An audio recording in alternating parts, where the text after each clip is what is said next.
que aconteceu que, de fato, as pessoas não querem mais saber da verdade, não querem mais saber do estudo, não querem saber mais da investigação, não querem saber mais daquilo que realmente promove o bem, seja ele de modo estético, seja ele literário, seja ele artístico, seja ele na profissão, etc. Olha, durante bons anos, né, vamos botar aí muito mais do que décadas, eu ouso dizer até séculos, a sociedade ela ficou envolta numa rede de mentiras que, assim, é facilmente acreditável quando você não tem uma voz contrária, tá? Então, quando você não tem uma voz contrária, você cria ali um grupo que vai ficar ali controlando aquela informação, as pessoas vão crescendo e vão morrendo com aquela informação. E ela simplesmente desconhece a possibilidade do discurso contrário, ou ela nem sequer sabe que aquele discurso que ela não sabe é contrário ou não. Vou dar um exemplozinho bem bobo aqui para você, tá, Mal? Eu tenho ancestrais nos Açores. Eu consigo mapear ancestrais meus que eram dos Açores, que são da época de Mozart. Eles não ouviram Mozart. Eu posso garantir isso para você. Eles não ouviram Mozart. Eu tenho ancestrais que são da França e da Suíça, da época de Mozart. Eles certamente ouviram Mozart. E eu tenho ancestrais da África que certamente na época não ouviram Mozart. Se você não ouve, você não conhece. Aquilo não está no seu imaginário, aquilo não está naquilo que o Olavo chamava de horizonte de consciência. Sabe quando a gente fala assim, pô, tomei conhecimento daqui dali agora, tomei consciência, né? Ou seja, você teve contato com aquilo e aquilo começou a modificar um pouco o seu modo de pensar. Bem, se você não tem acesso a certos tipos de informações que possam te garantir, não garantir, mas te dar meios de escolha entre A, B, C, D, ou seja lá o que for, o seu conjunto de opções, né, para escolher ou tomar uma decisão, eles ficam minados. E com o tempo, certos assuntos foram completamente minados, foram completamente silenciados. A gente falou aqui em outros programas o fato de que, por exemplo, a educação brasileira, ela, durante um tempo, ela corria o risco de não existir ensino privado no Brasil. Ou seja, o Brasil só poderia ter ensino, aspas, público, que eu acho melhor o termo ensino do Estado. Então, o Brasil só poderia ter um ensino promovido e feito pelo Estado. Permitiu-se que pudesse ter uma educação privada porque eles entendiam que não teriam dinheiro suficiente para fazer a mudança da noite para o dia. Eu estou falando da criação do MEC. E no Brasil, a educação ela foi ladeira abaixo exatamente porque houve um impedimento do processo normal de crescimento do conhecimento e da averiguação, da ciência, etc., porque não tinha ali escolas particulares para competir. Quem quer ter o melhor professor, quem quer oferecer a melhor educação, etc. Algo muito comum em países de primeiro mundo, onde você tem ali aquele tipo de competição. A educação foi destruída, mas aí alguém poderia contra-argumentar.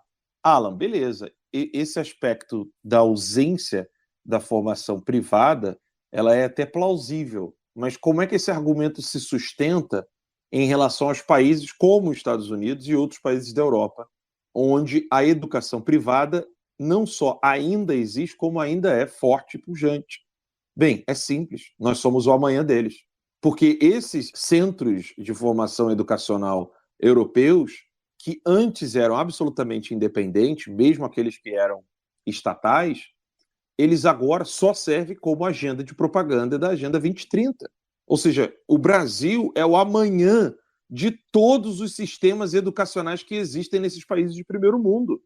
Nós só estamos um pouco à frente no tempo. Vocês podem anotar o que eu estou dizendo. É uma questão de tempo e vocês vão ver deteriorar todos esses países que estão caminhando na mesma direção que o Brasil. Assim como nós somos o amanhã da saúde da Noruega, da França. É uma questão de tempo. A Noruega é um pouco diferente, porque a Noruega tem muito, muito, muito petróleo, muito dinheiro para queimar e uma população pequena. Mas mesmo assim corre o risco de colapsar. E tantos outros países também. Economicamente, não se sustentam o que eles estão fazendo. Na França, você ganha dinheiro para ficar em casa. A gente fala do Bolsa Família no Brasil, vocês não têm ideia o que é o auxílio estatal na França e no Canadá, gente.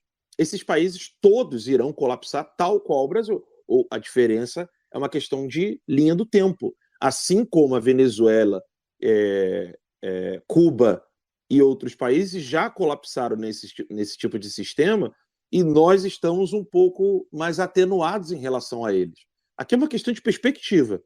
Se você quiser colocar numa linha do tempo, você vai ver o que aconteceu em Cuba, né, o que aconteceu na Venezuela, o que está acontecendo com o Brasil e o que vai acontecer com esses países que estão destruindo os seus centros, ou seja, o seu pulsar, o seu coração intelectual.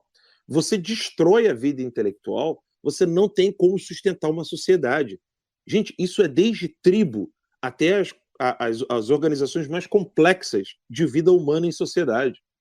Destruiu a capacidade intelectual, você vai ter médico, você vai ter jornalista, você vai ter jurista, você vai ter professor. Não tem como. É impossível você ter uma sociedade robusta, uma sociedade que realmente consegue frear os seus anseios maléficos e conseguir aspirar um pouco mais aquelas coisas mais elevadas da sociedade humana. É impossível você fazer isso sem formação. Se alguém quiser contra-argumentar dizendo assim, não, Alan, mas e a minha avó, que era uma pessoa tão piedosa e não tinha formação? Eu falei assim, filhão, não confunda diploma com formação intelectual. A sua avó, quando ela era uma pessoa maravilhosa, se ela for uma pessoa maravilhosa como foi a minha, a formação que ela recebeu foi de excelência. Formação de excelência. O problema é quando você confunde formação intelectual com diploma, sala de aula, sentadinho ali, tirando notinha, etc. Aí se a pessoa entende formação intelectual como isso, entende formação intelectual como alguém que fica sentado atrás de uma cadeira, com uma mesa grande de madeira maciça, com livros atrás. Ah, pô, é irmão.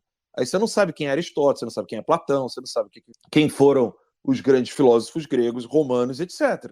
Entendam, não existe outra opção. Se o seu intelecto não tiver no horizonte de consciência escolhas a fazer para tomar a melhor decisão, você vai tomar a decisão errada. Você vai tomar a pior decisão possível. Sem uma formação de excelência, é impossível um povo ir adiante. E formação de excelência não é diploma. Formação de excelência não é notinha, não é pedaço de papel. E a gente perdeu isso, Malu, infelizmente. Infelizmente. Você olha para o lado, na realidade, tá? Não estou falando das nossas bolhas, não. Você olha para o lado, o número de mães que com um filho de 1 ano e meio, 1 ano, meses, que vira para mim e fala assim, cuida aqui do meu filho que eu vou lá na boate, hoje eu vou arrasar, o número é infinitamente maior do que na década de 50, na década de 40, na década de 30 e por aí vai. O número de pais que viram e falam assim, ó, pô, acho que eu vou deixar minha casa, pô, essa mulher escrota pra c... não sei o quê, e não quer viver desafios, não quer enfrentar desafios com a esposa, com o filho, na dificuldade financeira, na dificuldade econômica, na dificuldade de encontrar um trabalho, encontrar uma nova situação, querendo largar a mão. Você imagina se os nossos bisavós, nossos trisavós, em situações precárias, lavassem a mão. Nós não estaríamos aqui hoje. Essas pessoas tinham um horizonte de consciência muito bem formado. É inacreditável ignorar. Irresponsabilidade. Responsabilidade. Então, essa responsabilidade, esse amor pelo outro.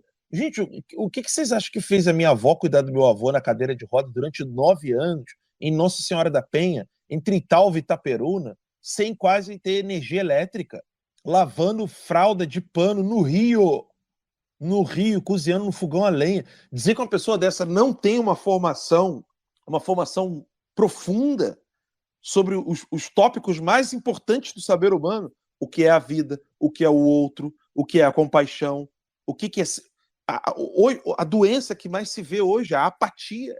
Você sai da cidade, vai para o campo, você percebe que parece que tem um campo de força que cria apatia nas pessoas na cidade. E parece que conforme você vai saindo da cidade, parece criptonita o negócio. Vai tirando a apatia das pessoas, as pessoas começam a ter empatia.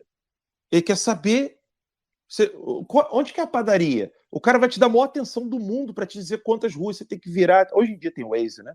Tem o Waze, tem Google. Mas a gente consegue ver isso com os próprios olhos. Mas se você saiu dessa vida falsa que existe na cidade, você de cara você vê o mundo real nas pessoas do campo, porque ali ainda ainda tem aqueles resíduos da formação mais elevada dos temas mais profundos da sociedade humana. Existe um livro maravilhoso, que é O Sal da Terra, uma entrevista com o ainda bispo, né, Josef Ratzinger, que depois veio a ser Bento XVI, onde ele explica detalhadamente como que houve uma mudança copérnica da importância dos assuntos a serem debatidos em sociedade. Gente, pelo amor de Deus, outro dia a gente estava falando aqui, os músicos estavam cantando para tirar a fome da África. Hoje os caras estão cantando para poder proteger geleira e árvore e ovo de tartaruga. Ah, mas o pessoal parou de passar fome na África? Não, mas tem que cuidar do meio ambiente. O grau de importância dos assuntos, se você pegar um degradê de 100 anos, o grau de importância dos assuntos na sociedade eram totalmente outros.